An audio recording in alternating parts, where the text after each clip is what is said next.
Salut, c'est Pascal, j'espère que tu vas bien. Aujourd'hui, je te présente le bilan de cette année 2019 et les objectifs que je me suis fixés pour 2020. Finalement, c'est quelque chose que je fais chaque année et je le fais même tous les 90 jours et je le fais de manière encore plus prononcée sur l'année. C'est toujours intéressant de faire un bilan de l'année parce que ça permet un petit peu déjà de se souvenir de tout ce qui a été fait mois après mois, de se remettre un petit peu dans le contexte de chaque mois, dans quel état d'esprit j'étais, et c'est des choses qui finalement s'oublient vite. Je ne fais par exemple pas de journal intime qui me permettent un petit peu de me remettre ça dans le contexte, donc je fais finalement ça en vidéo, et je me suis dit que comme tu me suis sans doute depuis très longtemps, ça peut toujours être intéressant pour toi de voir un petit peu où est-ce que j'en suis, parce que finalement YouTube c'est pas tout le temps que j'accorde à mon activité, ce n'est finalement qu'une petite fraction, et je me suis dit ça peut être toujours intéressant de te montrer un petit peu plus qui est-ce que je suis. Ça peut toujours un peu te permettre d'en savoir plus sur moi, et étant donné que on fait sans doute un peu la même chose, que ce soit en e-commerce mais qu'au sens large, nous sommes web entrepreneurs, ça peut également te permettre de voir dans quel état d'esprit je suis et comment toi, tu peux t'en inspirer pour ton activité. Donc, c'est parti. Avant que je commence sur 2019, je te fais un tout petit contexte de la fin de l'année 2018, où du coup, je m'étais lancé dans cette activité qui ont amené à la création de cette chaîne YouTube. C'est-à-dire que les prestations que je faisais sur le thème Fastlane commençaient à bien marcher et à devenir une source de revenus récurrents. Elles ne suffisaient pas à m'en vivre seulement prise en compte à elle seule, mais déjà voilà, c'était très satisfaisant, et surtout c'était un business model qui me correspondait bien davantage que ce que je faisais en e-commerce. C'est-à-dire voilà, je préférais davantage les process, le fait qu'il y ait un contact avec le client, la valeur ajoutée par rapport au dropshipping qui est un petit peu moindre, et également le fait que j'apprenne beaucoup plus de choses, encore une fois, par rapport à ce que moi j'attends et à ce que voilà, à ce qui correspond à ma vie idéale. Donc en tout cas, voilà, que ce soit le parcours ou l'objectif final, les deux correspondaient davantage à mon alignement, et du coup j'étais vraiment empli de gratitude de pouvoir faire cette activité. Je le considérais vraiment comme une chance, et en même temps, ça marchait bien parce que voilà, j'étais niché sur ces thèmes Fastlane, et en même temps, je voulais dépendre de personnes pour mon apport de clients, et je voulais pas non plus dépendre de cette petite niche pour la pérennité de mon activité.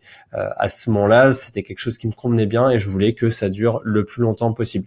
Donc je souhaitais être capable de déclencher mes propres ventes. C'est pour ça du coup que j'ai continué le développement du site pascaldegu.com, et que j'ai également créé cette chaîne YouTube naissante comme mon premier vecteur donc d'inbound marketing, le fait que les clients viennent à moi parce que je leur proposais du contenu de bonne qualité qui leur permettait de voir un petit peu ce que je valais, et ça m'apportait également un réseau de visibilité et de crédibilité. Et donc j'avais déjà fait l'expérience YouTube, et j'en avais lancé une 2 ans auparavant également sur un projet qui était lié à un projet de blogging. Elle était axée plutôt sur le développement personnel, et alors ça avait été une première expérience du coup ultra novatrice pour moi, parce que j'avais appris à parler en face caméra et finalement à pouvoir débiter à l'oral comme ça sans forcément préparer beaucoup de textes à l'avance, et c'était un énorme exercice oral pour moi qui avait été extrêmement formateur. Et j'avais également appris un petit peu tout le process d'upload de vidéos, de création de contenu, et finalement à voir sur la durée comment ça pouvait se faire. Et finalement, avec cette deuxième chaîne YouTube, j'ai trouvé voilà ce process là où vous me voyez dans un coin en train de parler, et où il y a finalement l'écran en screenshot. Finalement, c'est un concept qui m'a plu beaucoup plus que ce que j'avais fait au début, et c'est c'est un process tellement simple pour moi que c'est ce qui a fait que cette chaîne YouTube, j'ai publié du contenu chaque semaine, au moins une vidéo, et j'ai maintenu ça pendant donc non seulement toute l'année 2018, mais aussi toute l'année 2019 qui est arrivée, et du coup pendant 18 mois, il y a toujours eu une vidéo par semaine. Et du coup, cette régularité, c'est ce qui a évidemment contribué à l'élan de cette chaîne. Aujourd'hui, on est aux alentours de 450 abonnés. Ça a pas mal pris depuis plusieurs mois, et du coup, ben voilà, merci pour me suivre, pour me faire confiance. Mais c'est vrai que j'aurais pas pu faire ça aussi si ben j'avais pas vraiment aimé ce que je faisais, et si ça me saoulait de créer du nouveau contenu à chaque fois. Donc voilà. Et ensuite, donc voilà, ça c'est tout ce contexte. Et pour finir sur cette fin d'année 2018, je m'étais lancé sur la création d'une boutique avec le thème Fastlane, avec un autre modérateur d'ailleurs du groupe Fastlane. Et l'objectif c'était de développer une boutique à deux et de mettre à contribution nos compétences complémentaires. Donc alors malheureusement, on n'avait finalement pas persévéré et le shop n'a jamais été lancé, bien que le site ait été fait. Donc on arrive enfin à 2019, et du coup, il y a eu une nouveauté sur ce début d'année, c'est que une école m'a contacté pour que je donne des cours de Shopify à des étudiants. Donc les étudiants travaillent dans le milieu du digital, donc ce qui est assez ironique, c'est que du coup, ils sont sans doute bien meilleurs que moi que en HTML, CSS, Photoshop, création de sites même au sens large. Mais voilà, du coup, c'est grâce à ce cours de Shopify que je pouvais leur apporter voilà une vision de l'e-commerce plus axée sur le terrain et plus axée sur le freelancing, ce que eux ils pouvaient potentiellement faire à la fin de leurs études. Donc c'était voilà quelque chose que j'ai trouvé quelque part très marrant, que voilà finalement très peu de temps après m'être mis à mon compte, je commence à donner des cours à des étudiants qui ont à peine 2 ans de moins que moi. Donc c'était assez marrant, et en même temps j'ai adoré cette expérience, et d'ailleurs ça a été renouvelé pour l'année 2020. Donc voilà, ça a été vraiment chouette. Et il y a eu voilà, en fin janvier, j'ai eu un week-end d'immersion en Belgique axé développement personnel. Il y a des choses très positives qui en sont sorties, et j'ai décidé donc de me diversifier dans le cadre de mon activité un petit peu d'infopreneuriat en e-commerce, pour voilà, tout simplement, encore une fois, être ambitieux, avoir une vision long terme, et du coup voilà, pouvoir également être dans un statut un peu moins précaire que voir le mois d'après combien de clients vont me contacter pour les prestations. Du coup, j'ai lancé 2 projets. C'est en premier lieu l'accélérateur, qui est un magazine trimestriel qui voilà permet de donner des astuces, des stratégies pré-mâchées pour progresser en e-commerce. Alors ça, c'est pas quelque chose que j'avais mis en place lors de janvier, lors de ce week-end d'immersion. C'était préparé donc depuis la fin 2018. J'avais commencé à préparer une newsletter. Au début, j'avais pensé reprendre une ancienne newsletter, mais finalement, j'ai décidé de la retravailler à zéro.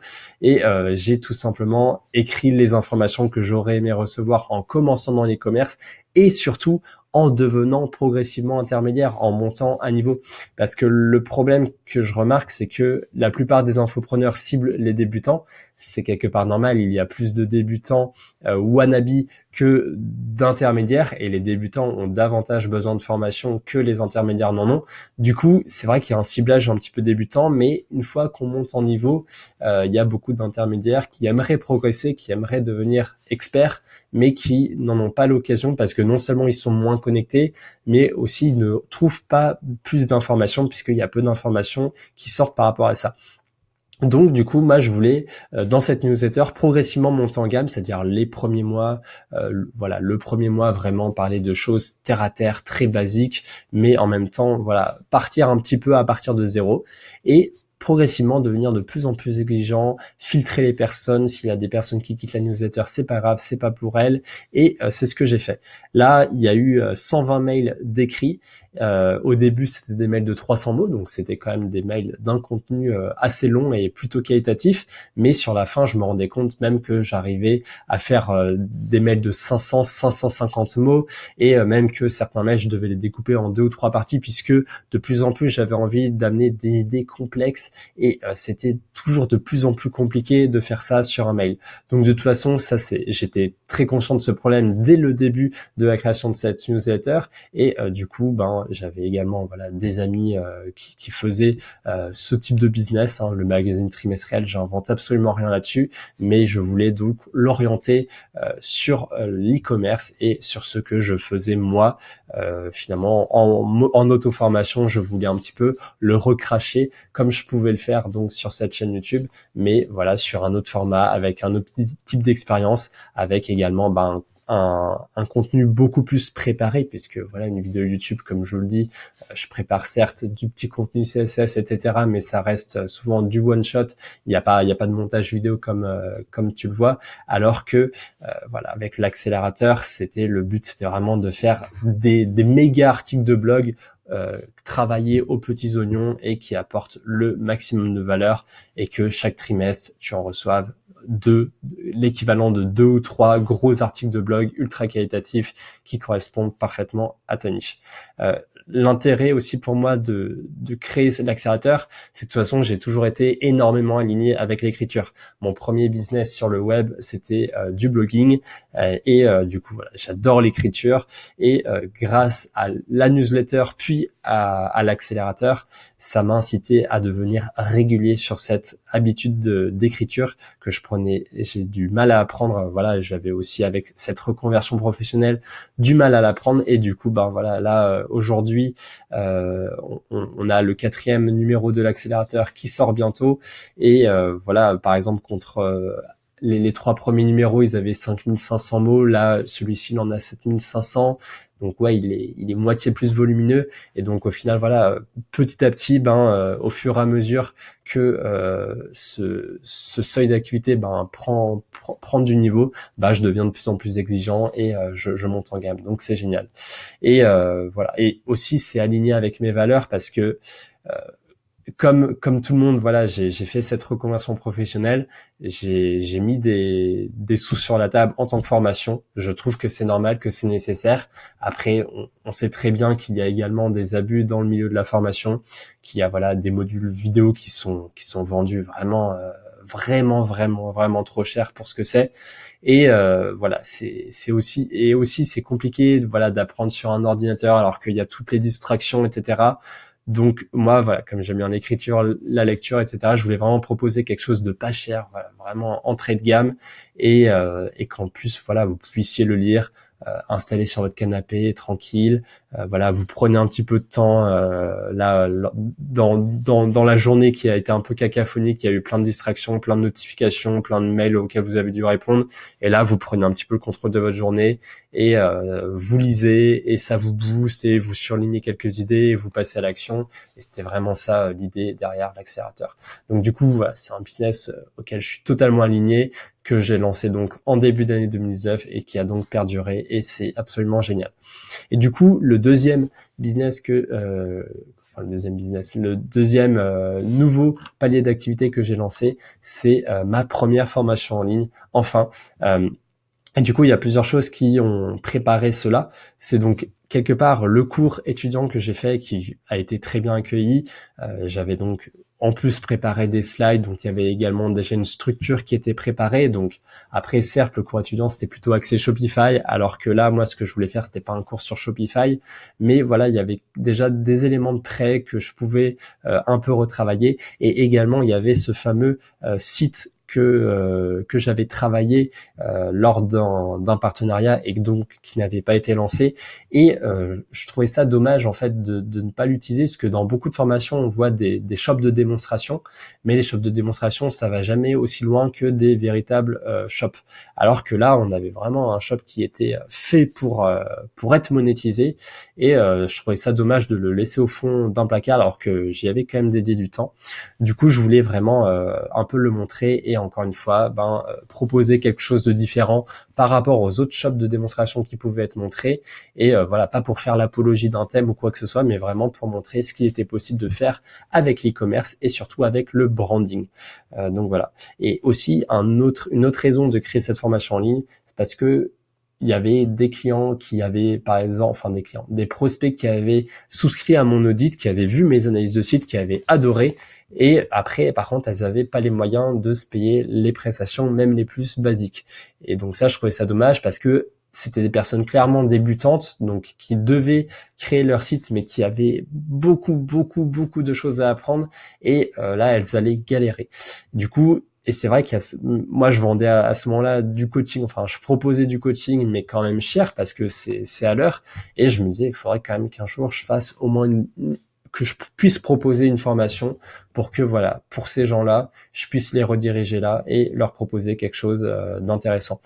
Parce que également dans mon style, vous voyez sans doute dans cette vidéo, mais dans les autres vidéos que j'ai vues, c'est vrai que sur mes vidéos YouTube, je publie du contenu assez long, assez nuancé, assez pointilleux. Alors c'est un style qui plaît pas forcément à tous, hein. Je vois beaucoup de chaînes à 10 000 abonnés, 15 000 abonnés, où c'est plutôt du contenu court, dynamique, voilà, qui est un petit peu lifestyle, au bord d'une piscine, etc.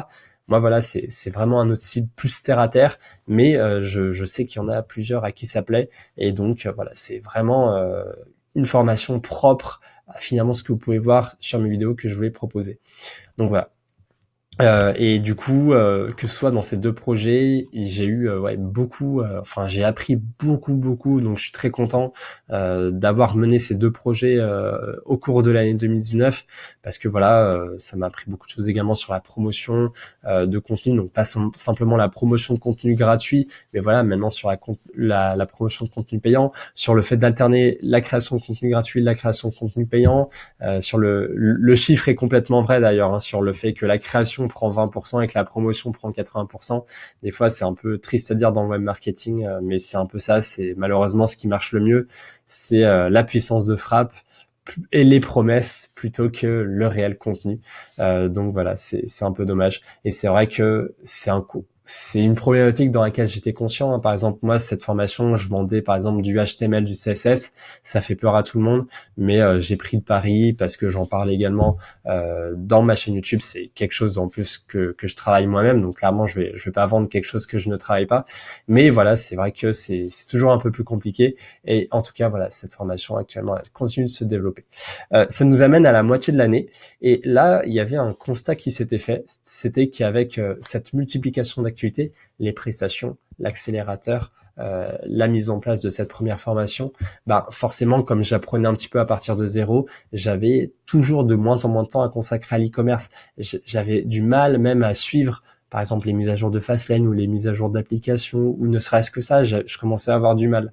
Et j'avais par contre pas envie d'arrêter complètement l'e-commerce, parce que certes, ce que j'ai dit au début, c'est vrai que l'infopreneuriat, entre guillemets, au sens large, ou la prestation de service me correspond davantage que l'e-commerce, mais c'est pas pour autant que je voulais arrêter l'e-commerce, parce que l'objectif initial de mes prestations, c'était vraiment de continuer de m'améliorer tout en étant rémunéré pour ça, de continuer d'accélérer mes process, de gagner en expérience, mais voilà, le but, c'était vraiment de faire d'une pierre deux coups et pas tout simplement de switcher et de passer en freelance. Ça, c'est pas une finalité qui m'intéresse. Du coup, voilà, en moitié d'année, je me suis dit, ok, maintenant que les créations de ces deux nouvelles activités ont été bien mises en place, ça me mettra moins de temps. Je peux toujours continuer à mener tout ça d'un cran, mais là, il est temps de se remettre à l'e-commerce. C'est également important de vraiment se remettre à niveau, parce que là, je sentais que je commençais à prendre du retard et ça allait pas être bon également pour mes créations de boutiques que je fais en termes de prestations. C'est fondamental pour moi de continuer de rester à niveau. Donc là, je me suis vraiment repris à niveau et voilà, j'ai remis à jour mes shops. Sur l'un d'eux, j'ai fait le choix de transiter sur le thème turbo. Alors, ça a eu un énorme avantage chez moi, c'est parce que jusqu'à maintenant, j'avais travaillé énormément sur Fastlane et là, j'ai décidé voilà de vraiment un petit peu sortir de cet horizon. Ça m'a permis d'amener de nouvelles idées, de revoir un petit peu mes process et également de pouvoir manier d'autres thèmes pour pouvoir le proposer à d'autres prestataires. Encore une fois, c'est toujours une notion d'améliorer ses compétences, d'élargir son univers et de devenir plus compétitif sur le marché du travail.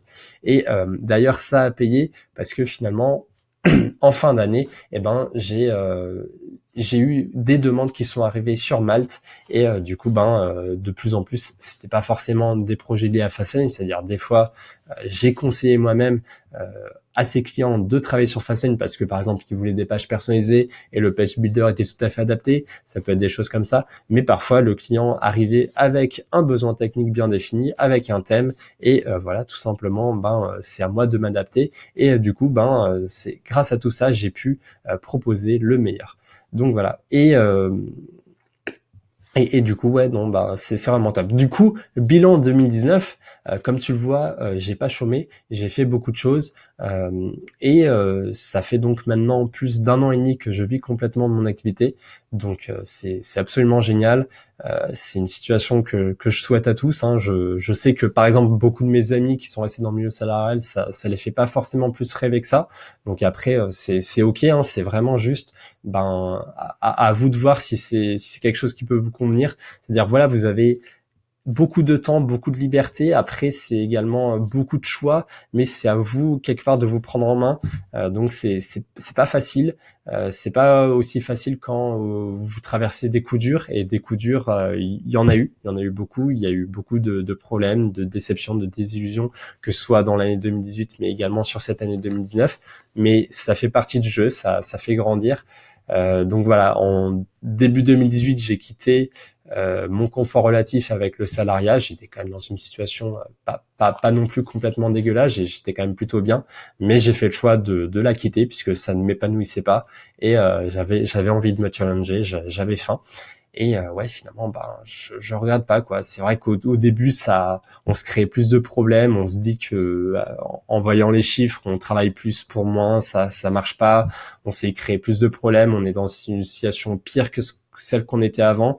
Mais si vous persévérez, vous finissez par voir le bout du tunnel. Et voilà, j'espère qu'en tout cas là, c'est vraiment le petit moment motivant où vous dites, voilà, si vous n'êtes pas forcément le moral dans les chaussettes et que vous essayez un peu de revoir votre stratégie pour 2020, moi je vous dis lâchez pas le morceau et vous verrez que ça va finir par créer des choses absolument ouf.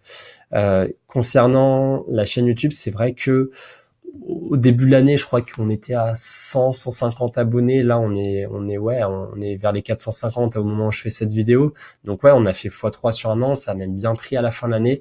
Donc ouais, forcément, c'est toujours plus d'opportunités. On me contacte facilement. Je suis quelque part reconnu pour ce que je suis. Voilà, c'est pas juste une façade marketing. Du coup, j'adore le contact qui est instauré avec les clients. J'adore la variété des personnalités avec qui j'ai affaire. J'adore la variété des projets. J'adore le fait d'alterner des projets qui soit sont très terre à terre et du coup c'est très rapide et quelque part c'est un peu la routine et c'est à la fois rentable. Et d'autre part, j'ai des projets vachement plus challengeants et qui me forcent à un petit peu revoir mes process ou à monter en compétences. Donc voilà, c'est toujours des excellentes opportunités. Donc voilà, j'adore le fait d'avoir toutes ces possibilités, le fait voilà d'avoir pu créer une première formation, d'avoir pu lancer un magazine, de donner des cours à des étudiants, d'avoir une chaîne YouTube, de faire des prestats et tout ça, ça se cumule très bien dans un équilibre vie pro et vie perso. Donc ça c'est vraiment top. J'ai une réelle liberté de temps, je peux faire vraiment tout ce que je veux. Et ouais, comme je vous disais, finalement, c'est presque le fait d'avoir trop de choix et de pouvoir évoluer dans plusieurs directions. Ça peut être un inconvénient et une dispersion. Donc des fois, après, c'est vrai que les meilleurs entrepreneurs, on le dit très bien, c'est être focus sur une et une unique chose. Je sais pas encore si c'est ce que je veux. Je pense que je suis encore jeune et je peux toujours être dans une phase d'exploration tout en tant que j'ai cette liberté financière et que finalement j'arrive à en vivre, c'est tout à fait ok pour moi. Et je suis très partisan du fait que tant que vous continuez de faire quelque chose que vous aimez, derrière vous y consacrez beaucoup de temps et fatalement vous progressez et vous finissez par avoir du succès là-dedans. Pour ça, moi, voilà, HTML, CSS, des centaines d'heures passées le soir jusqu'à 2h, 3h du matin à coder, à me casser le crâne, à essayer de comprendre des choses. Mais maintenant, c'est un jeu d'enfant et c'est top. Pareil pour Photoshop, au début très compliqué de saisir tous les tenants et aboutissants. On est paralysé dès le premier petit réglage et après ça se fait tout seul. Pareil pour Illustrator, c'est vraiment tout le temps la même chose. Et finalement après ça devient un process où vous disiez à chaque fois que je suis face à une situation difficile, ben on se casse de moins en moins le crâne parce que on sait comment y faire face, on a un meilleur mindset et c'est vraiment ça qui est top. Et voilà. Et par rapport à la dispersion, ben finalement c'est pallié par une organisation en petits oignons et une discipline qui permet d'aller de l'avant. Et là, par exemple, voilà, la chaîne YouTube, c'est vraiment une vidéo par semaine. Je sais que c'est publié et parfois je revois même le process. Autant au tout début, je cours un petit peu après cet objectif, une vidéo par semaine. Autant maintenant, ben de plus en plus, c'est préparé à l'avance. Il y a un petit calendrier de quelques vidéos qui sont tournées en avance en une journée, c'est publié, c'est programmé, et ensuite je peux passer à autre chose. Et c'est vraiment à chaque fois le fait d'être focus sur une tâche en même temps à 100% qui me permet d'aller plus vite. D'ailleurs, une petite anecdote marrante, c'est vrai que là, voilà, je suis filmé à chaque fois chez moi, on voit mon espace de vie, on voit un petit peu mes posters, et c'est vrai que ça fait pas forcément pro, mais c'est quelque chose que j'aime bien. Justement, c'est vrai que quand j'ai quitté le salariat, j'avais pas envie de 2-3 mois après pour avoir du contact, etc. Je voulais pas me retrouver à nouveau dans un bureau que en plus je devrais payer, contrairement au salariat. Et voilà, je préférais mettre à contribution cet argent pour mon lifestyle ou pour mes business, ou voilà, l'investir tout simplement dans les choses qui pour moi avaient un meilleur levier. Et finalement, ça fait partie de ma personnalité et c'est quelque chose qui est bien aimé. Et j'ai eu des fois des prospects qui sont devenus clients d'ailleurs, qui venaient me voir en me disant, tiens, d'ailleurs, une petite aparté, mais je vois qu'on est tout à fait dans le même délire par rapport au voyage, à la nature, CF, parfois ce que je peux publier sur mon mur Facebook, parce que pareil, j'ai pas deux profils Facebook, c'est vraiment un seul. Voilà, je cherche pas à séparer la vie pro et la vie perso, mais vraiment à être le plus transparent possible. Idem, c'est mon prénom, non, c'est pas un pseudonyme comme beaucoup des fois en prennent. Voilà, donc c'est vrai que j'ai toujours cherché à être le plus transparent possible et je vois que ça marche et du coup c'est vraiment génial. Et pour parler de la vie perso, bah c'est vrai que du coup grâce à tout ce temps, j'ai pu un peu me consacrer plus davantage à ce fameux duo écriture-lecture qui est très chronophage. C'est vrai que là, depuis 1 an, 2 ans, j'étais un petit peu dans une véritable quête de savoir.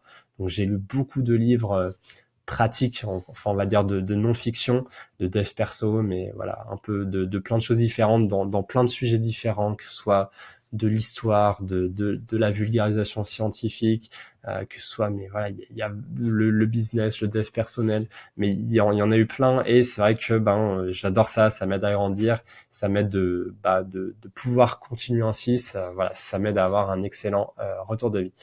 Du coup, voilà, vraiment ce bilan, c'est que le bilan de l'année, c'est que j'ai une stabilisation de vie comme jamais auparavant. Et j'ai un énorme épanouissement parce que je peux faire des tâches en étant ultra concentré dans un environnement qui me convient. C'est à la fois positif aussi d'avoir davantage du confort financier qu'à mes débuts parce que voilà, j'ai davantage de sérénité financière. Je me projette un peu plus pour l'avenir. Avant, c'était compliqué, voilà, de dire dans 1 mois, est-ce que j'aurai 3, 4 prestations qui me permettront de vivre. Aujourd'hui, je peux me dire, voilà, sur les 3 prochains mois, c'est bon. Je peux même être indépendant vis-à-vis des prestations, c'est-à-dire si je fais le choix de ne pas prendre de clients, c'est ok. Et du coup, je peux consacrer un objectif de 90 jours sur quelque chose, puisque ça tombe bien, du coup, j'ai cette période de carence. Mais voilà, cette stabilisation de vie, ça peut être également un inconvénient, parce que maintenant que le gros de ma reconversion professionnelle est passé, il y a également un peu moins de découvertes dans mon quotidien. Il y a moins d'apprentissage de choses complètement nouvelles. C'est-à-dire, c'est plus des choses où je connais déjà les bases et où j'essaye d'aller plus en avant. Donc, mes compétences atteignent une certaine maturité. Donc, c'est un apprentissage un peu plus lent, mais un peu plus profond. Donc, ça change, mais voilà, c'est pas forcément des choses complètement nouvelles. Après, c'est normal entre guillemets avec le temps qui passe, mais c'est toujours à moi de voir. Voilà, si je veux toujours essayer entre guillemets d'aller vers des choses nouvelles, quitte à prendre le risque de me disperser, ou de rester un petit peu sur ce socle et de chercher à la fermière. Du coup, je vous partage mes objectifs pour 2020. Ça reste entre guillemets public. C'est voilà, je vais pas forcément rentrer en détail là-dedans, mais je vous donne un petit peu des objectifs pour que vous sachiez un petit peu quelle est ma vision pour 2020 avec cette chaîne YouTube également. Qu'est-ce que je vous prépare. Ça vous permet également de réagir par rapport à ça et de voir voilà ce que je veux vous proposer. Donc, objectif numéro 1, ce sera bien évidemment de continuer cette chaîne YouTube. Je cherche pas spécialement à viser un quota d'abonnés, puisque pour moi, un abonné YouTube, certes, c'est important, mais c'est pas forcément tangible, puisque des grosses chaînes d'e-commerce, après, il y a un petit peu des touristes ou etc., où je vais pas chercher à changer ma politique de contenu vers de l'infotainment, avec des blagues, etc., parce que c'est pas forcément trop ce que je veux faire avec cette chaîne YouTube. Donc du coup, voilà, je continue de faire ce que j'aime, je continue de partager les choses que j'apprends à l'instant T ou les choses que je tiens à partager puisque je remarque qu'il y a un manquement à ce sujet. Et si ça marche, eh ben tant mieux. Et voilà, tout simplement, je vois que le concept prend et je pense que régularité, c'est la meilleure chose qui puisse que ça puisse m'apporter. Donc voilà, je vais tout simplement rester régulier par rapport à ça et donc préparez-vous à tout simplement recevoir une nouvelle vidéo par semaine. Ensuite, avec l'accélérateur, j'aimerais atteindre les 200 abonnés. Donc les 200 abonnés au numéro trimestriel de l'accélérateur. Donc c'est-à-dire maintenant que voilà, la newsletter elle est solidement établie. J'ai créé la page de vente également. Je me suis un petit peu cherché sur le branding aussi. Je l'ai petit à petit amélioré, etc., etc. Maintenant, je veux être focus sur la création de produits. C'est-à-dire, comme je vous l'ai dit tout à l'heure, le numéro 4, déjà, voilà, ça m'a mis quand même 1 an avant de pouvoir enfin monter en gamme sur l'accélérateur, pouvoir un peu mieux le préparer dans mon emploi du temps, pouvoir un peu mieux savoir ce que je vais faire. Et quand c'est mieux préparé, ben forcément, je peux aller plus loin et proposer davantage de valeur.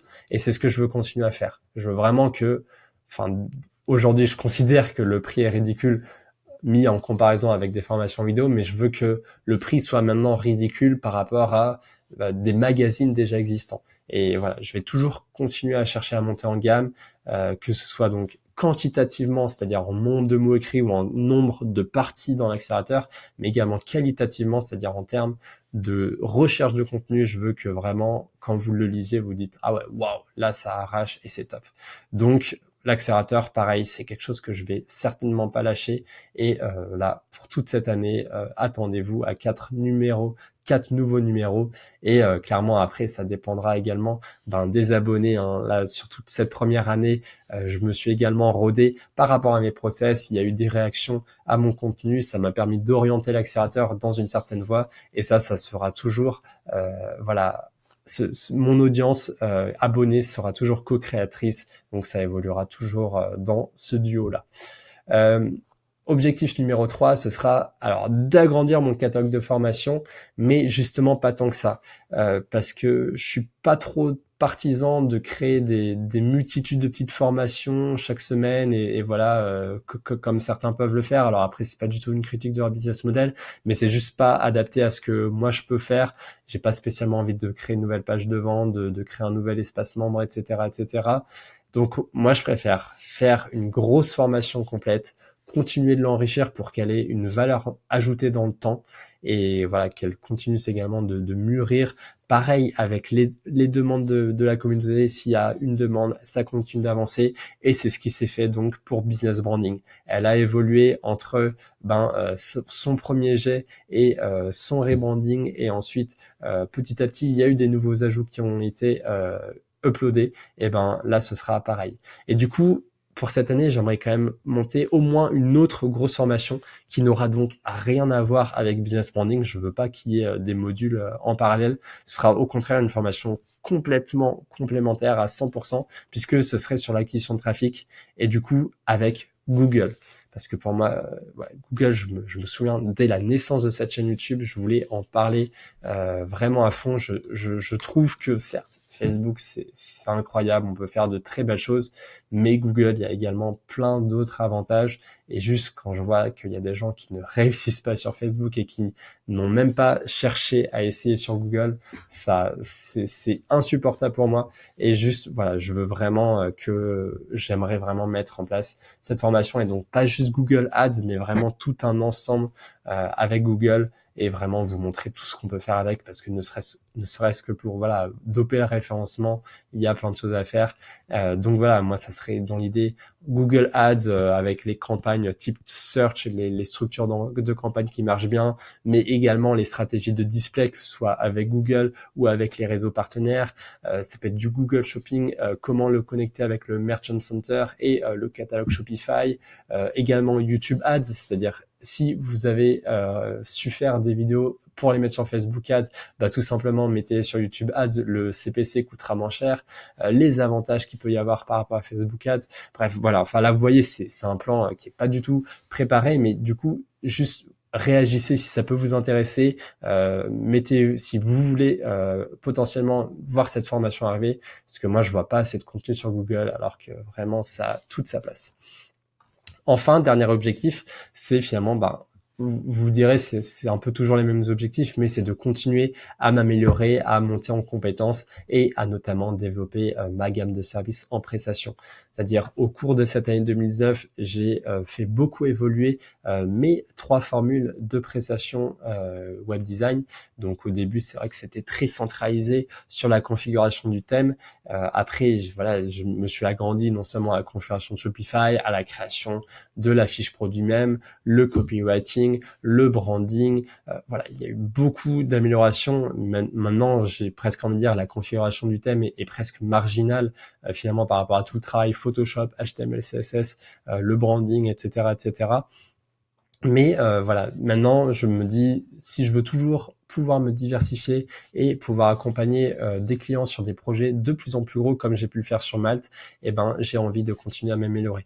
Donc là, HTML, CSS, c'est OK, Photoshop, c'est OK, Illustrator, c'est OK, mais sur certains leviers seulement. Maintenant, Illustrator, je peux toujours monter en gamme. Je peux également continuer de progresser sur le copywriting, sur le montage vidéo et potentiellement, j'aimerais bien apprendre le langage Liquid, qui est donc le code de Shopify, pour ensuite vraiment mettre le nez dans le code et potentiellement voilà tout chambouler et pouvoir faire vraiment des shops complètement personnalisés en fonction du besoin du client et ne plus absolument plus dépendre de la structure initiale du thème. Ça serait vraiment génial. Et sinon, je réfléchis également parfois à mettre en place ce fameux service de création de campagne publicitaire. Je l'ai fait occasionnellement. Après, c'est vrai que j'ai pas encore eu l'occasion vraiment de mettre au point un process qui me satisfasse complètement et qui me permette de dire voilà, je peux mettre en place ça rapidement tout en apportant une bonne valeur ajoutée au client. Et c'est quelque chose que voilà, j'arrive pas encore à trouver cet équilibre où j'aime bien le faire dans le cadre de voilà ce que je peux proposer actuellement. Mais c'est vrai qu'il y a évidemment des choses à faire, que ce soit donc sur Facebook, sur Google, mais sur également d'autres, par exemple Pinterest, que j'ai testé également un petit peu. Donc voilà. C'était une très très longue vidéo. J'espère qu'elle vous a pas ennuyé. J'espère que voilà, vous avez, en tout cas ceux qui sont encore là à m'écouter, merci beaucoup. J'espère que ça vous a plu et que ça vous a donné une meilleure vision de tout ce qui peut se passer en une année. Vous voyez qu'une année, ça peut être finalement excessivement riche si vous prenez le temps, un petit peu comme moi, de définir comment votre précédente année s'est passée et à quoi vous voulez que ressemble l'année à venir. Une fois que vous faites ça, vous créez finalement un espèce d'engagement, un engagement positif. Finalement, il n'y a pas besoin forcément de lâcher 2000 € dans une formation pour avoir cette motivation positive. Vous pouvez, en faisant ce bilan annuel, c'est un petit peu courageux de le faire, de voir un petit peu ce qui a marché, ce qui a moins bien marché, de voir où ont été vos erreurs et où ont été vos réussites. Mais je vous incite vraiment à le faire parce que ça peut vous apporter beaucoup de choses. Et voilà, si en plus vous notez de jour en jour votre satisfaction personnelle par rapport à l'avancement de vos projets, c'est atteint un tout autre niveau. Donc voilà, en tout cas, n'hésitez pas à réagir sur cette vidéo par rapport à tout ça. Je suis curieux également d'avoir votre retour, de voir ce qui a changé pour vous en un an. Je suis sûr que voilà, en e-commerce, il y en a certains pour qui c'était peut-être compliqué en début d'année et après ils ont tout explosé et ça a complètement changé leur paradigme. Donc voilà, écrivez vos expériences de vie, ça peut être super intéressant, ça fera des échanges sympas à lire dans les commentaires. Sur ce, c'était Pascal de la chaîne e-commerce et web design sur Shopify. Du coup, comme tu l'as compris, je te réserve du lourd pour 2020. Allez, salut, à la semaine prochaine.